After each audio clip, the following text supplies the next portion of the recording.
Hello, my name is Ime Ikasiotu. Thanks for viewing this video.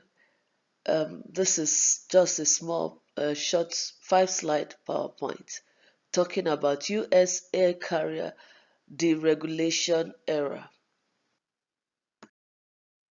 Since inception of flight, ushered in by the Wright brothers, Orville and Wilbur, at Kitty Hawk, North Carolina, December 17, 1903, the U.S. government responds to aviation leaders and the populace call for intervention to make regulation, because in those era we had a lot of accidents. The first pilot, female pilot, died falling off our plane, no harness, no seatbelt. Lieutenant Thomas Ulfrich, a popular young man, died while flying with Mr. Orville, just 26 years old. Then also in that era, people started selling tickets for air shows. We had a lot of accidents. We had people doing whatever they wanted. So they had to have rules to control it.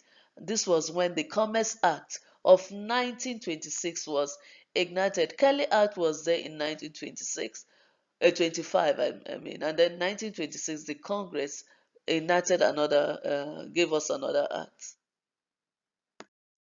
The Air Commerce Act of 1926 gave the U.S. Department of Commerce power to investigate the causes of aircraft accidents too, and made recommendations on how to avoid this accident.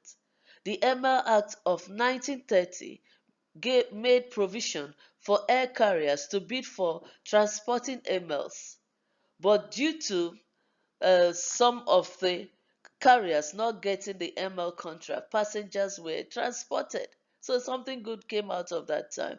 Passengers were transported, and the first scheduled flights started from New York City to Washington, D.C., with stop at different cities.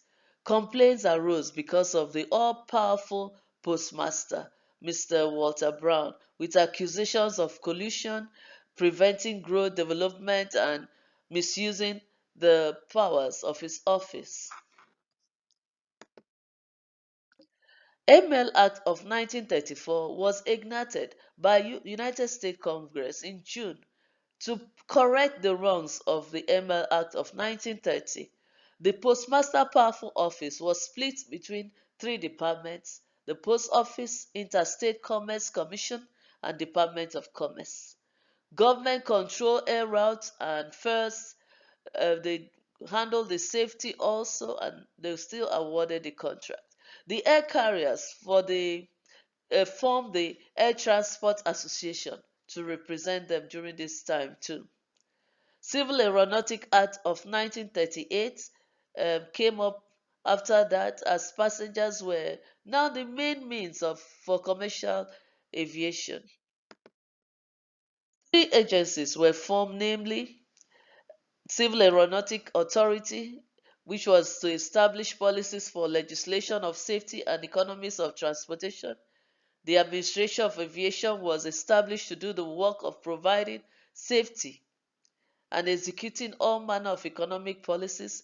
And the third agency was given the authority to become the Air Safety Board, vested with power to investigate all aircraft accidents. With this agency, the aviation industry was fully regulated. Yes, I started with how we got to where we needed some deregulation. Finally, in that time, we had the Federal Aviation Act of 1958. After the war, we had more aircraft flying, bigger aircraft, faster aircraft, and when they had accident, the death toll was a lot. The nation was mourning. The Congress had to hastily ignite the Federal Aviation Act of 1958, which included the air traffic control and revise the safety policies. With many regulations on safety and economies of air transportation system became burdensome. So the aviation industry needed some freedom, especially on the economic side. And when they cried out again during the time of President Jimmy Carter, the government enacted the Deregulation Act of October 24, 1978. The purpose of this act, according to our textbook and according to the textbook, that's where I got it from, is to encourage, promote, and reach higher standard of air transportation system by allowing competition that will bring about better quality of services and products, fair pricing of services also, and you had many choices. This is the situation where we are in now. People have more choices, and it has been 40 years since the regulation. Some air carriers have prospered and some have closed down. Some research said it has made prices, ticket prices, to be lower than what it should have been if the government was still regulating. Thank you so much for listening to me. I have my reference page here where I got some of the research information. Have a good day.